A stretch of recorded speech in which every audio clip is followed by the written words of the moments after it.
In this module, I want to talk about the derivative relationship between the velocity and the position. But really, this is sort of an introduction or review of basic calculus regarding differentiation. If the student has had calculus already, this is going to be a very basic review, as well as sort of a way to translate what you've learned in calculus into the notation of position and velocity.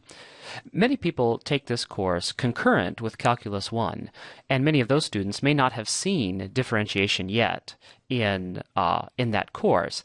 And so my goal here is not to replace a calculus class as much as to provide students with just enough differentiation so they understand the relationship between position and velocity.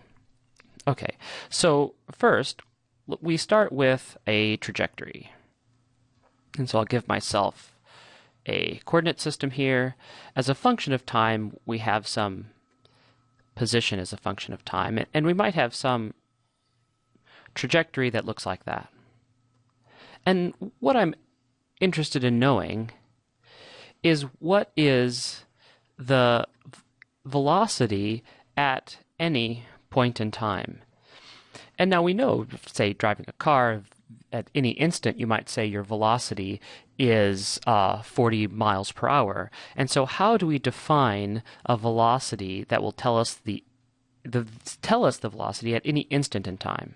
Okay, so up to this point, what we've worked with is time intervals and average velocities. So for some time interval delta t, for some initial time and some final time, we've found some displacement, which is the difference between the position at some initial time and final time. And that gives us the average velocity between those 2 points in time, delta x over delta t in one dimension. But so what I want to know is what is the velocity at this instant. Well, the way I can do that is I'll get a closer approximation to what that is if I take the average velocity at a smaller time. So for this delta t and this delta x, I will get an average velocity that's closer then to this instantaneous velocity. And then I just continue that on indefinitely, and I arrive at a definition of my instantaneous velocity, which is the limit, as this time interval goes to 0, of this delta x over delta t. So let's be more specific about how exactly we get this function, v as a function of t. So consider any time t. For any time t, I can then define some delta t, which is equal to some specific final time t minus this arbitrary time t that I want. And given that, delta t, then there's a displacement, delta x, which is equal to x at this final time t of f minus x at this arbitrary time t. So let's put that into my expression for velocity. And so my velocity as a function of time is the limit, as this time interval goes to 0, of delta x over delta t, which is equal to limit delta t goes to 0 of x evaluated at t sub f minus x evaluated at t over delta t. And the problem is I don't want that t sub f. I want this in terms of my delta t that's going to 0, and my t, my arbitrary t, which is going to be my independent variable for my velocity function. So I can substitute in, using this equation, t sub f is equal to t plus delta t. So I finally have my velocity is equal to the limit delta t goes to 0 of x of t plus delta t minus x of t all over delta t. And so let's think about a minute about what we're doing here. What we're really doing is we're starting with the trajectory, the position function of time, x of t. And on this, we're doing an operation which gives us a completely new function, v of t. And that operation is defined by this procedure. So the notation for this operation is as follows. V of t is equal to d dt x of t. So this notation right here, all this is telling us is to do the operation on x of t defined by this procedure here.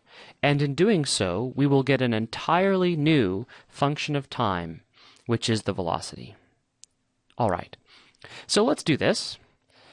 And we'll only do this once. And then, in this class, we'll only do it once. And then we'll simply give you what this operation results in for a number of simple functions. Okay, let's imagine we have a trajectory, position as a function of time, x of t, equal to 3t squared. Okay, and I want to perform this operation on this function. Okay, we can do that as long as we're careful. V of t is equal to the limit of delta t goes to 0 of this first, which is this thing, so x of t plus delta t. So that's 3 t plus delta t squared. I've put in t plus delta t for t here, minus x of t, which is just 3t squared, all over delta t. So let's just do some algebra on this. So again, limit delta t goes to 0, and do some algebra on this numerator here. This is 3 times t squared plus 2t delta t plus delta t squared minus 3t squared all over delta t. And this is equal to,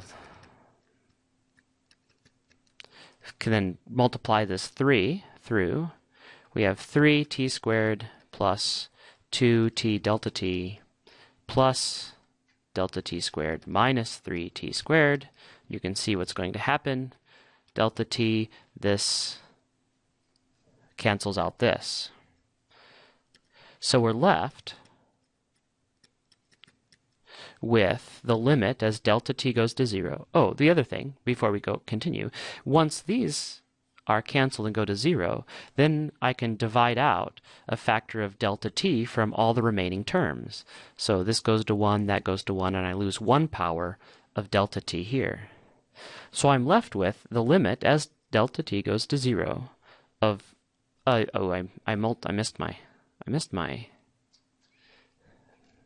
didn't multiply 3 through everything. So this is 3t squared, 6t delta t, and 3 delta t squared originally. Okay, so after we lose a factor of delta t, I'm left with the limit as delta t goes to 0 of 6t plus 3 delta t. Well, as delta t goes to 0, this goes to 0, and I'm simply left with 6t. So my velocity as a function of time is equal to 6t.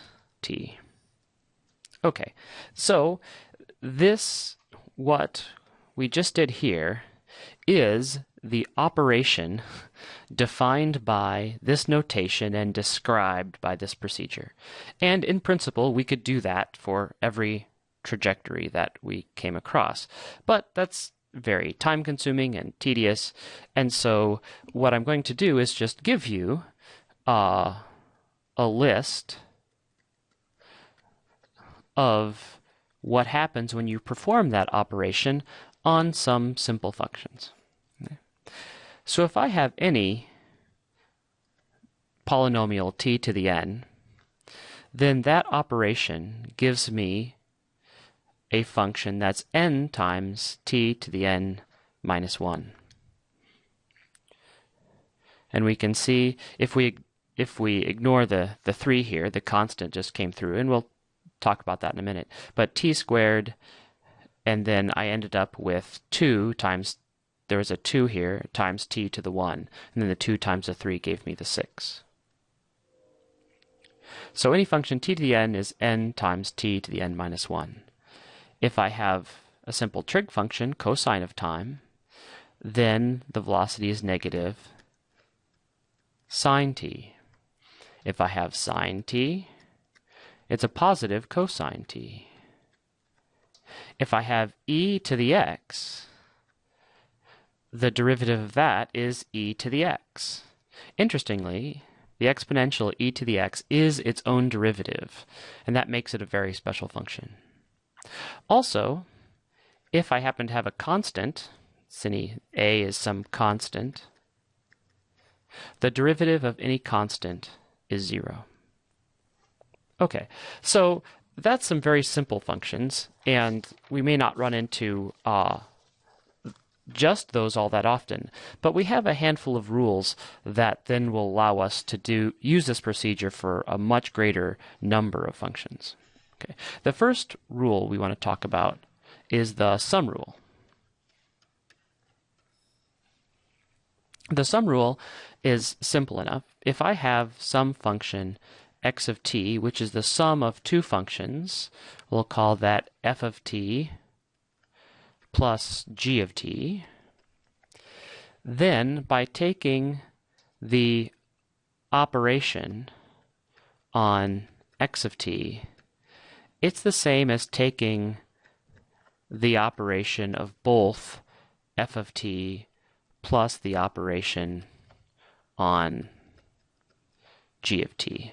So we just do the operation on each one separately, and that gives us the sum.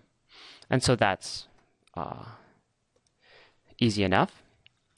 The next one is the product rule.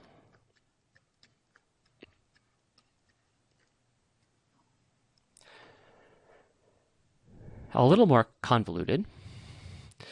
If I have, in this case, let's say I have some function of t, and it can be described as the product of two functions of time, which I call f of t and g of t. Then, by doing the derivative operation on x of t, what this is equal to is the derivative operation on f of t times the original g of t plus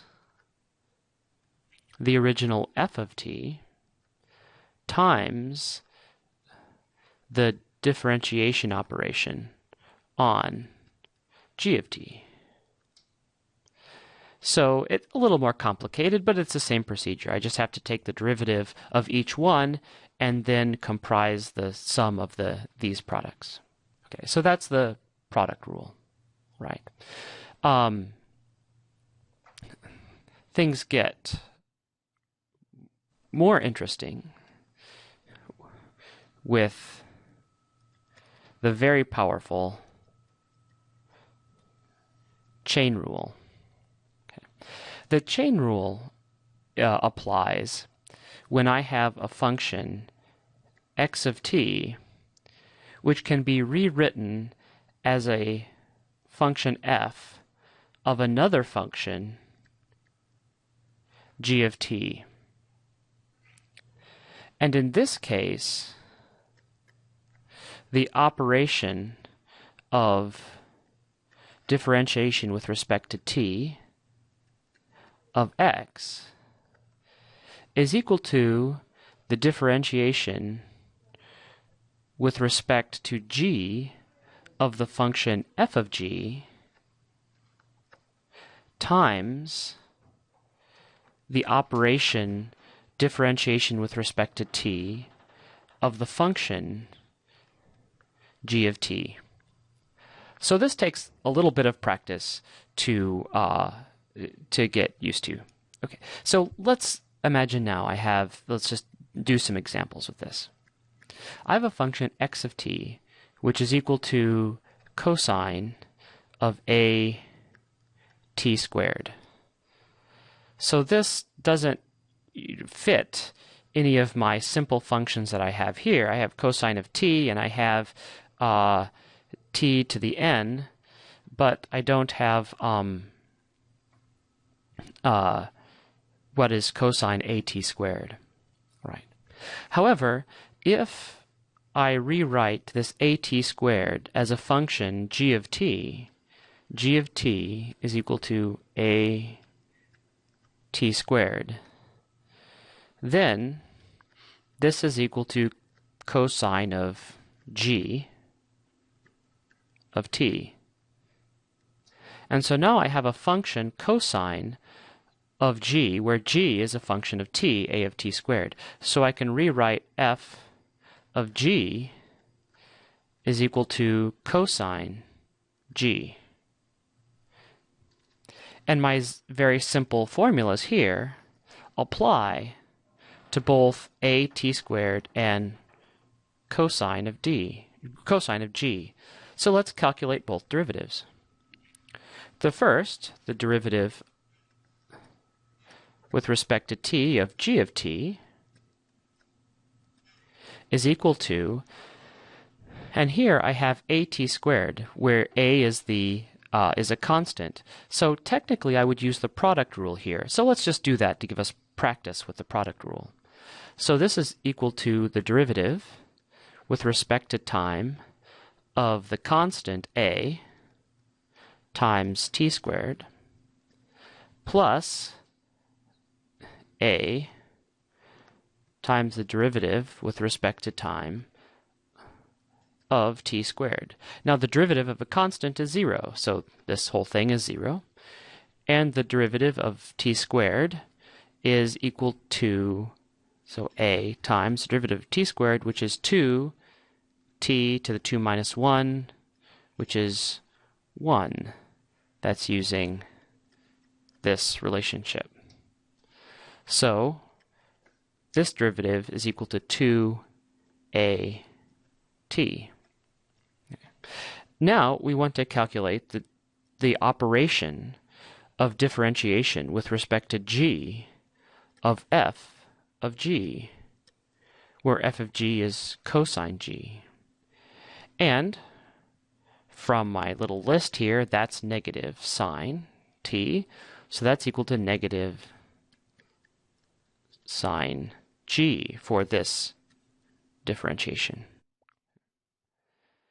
And so my chain rule now says that the differentiation of x of t is simply the product then of these two terms. So my differentiation of x of t is equal to minus sine of g times 2at. And I'm interested in say, calling this a velocity with respect to time, so I want everything in terms of time. So I'm going to substitute back in for g above. G, remember, is a t squared.